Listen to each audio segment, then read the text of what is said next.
ఏఆన్ PLC చేసిన అధ్యయనం ప్రకారం 2025 సంవత్సరం నాటికి భారతీయ జీతాలు 9.2% వరకు పెరుగుతాయని తెలుస్తుంది.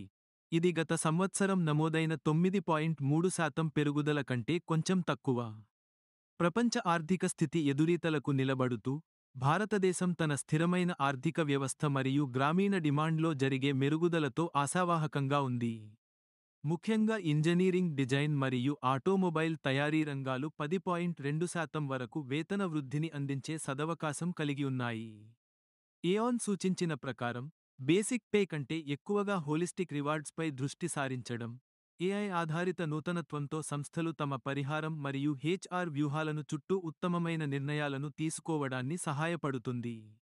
ఆరోగ్యంగా ఉన్న ఈ జీతం వృద్ధి గురించి రూపాంగ్ చౌధరీ మరియు అమిత్ కుమార్ ఘోష్ ఇది ప్రధానంగా అధునాతన సాంకేతికత మరియు బలమైన డేటాసెట్ల సహాయంతో, భారతదేశం తన టాలెంట్ మార్కెట్ నావిగేట్ చేయగలిగిందని తెలుపుతున్నారు.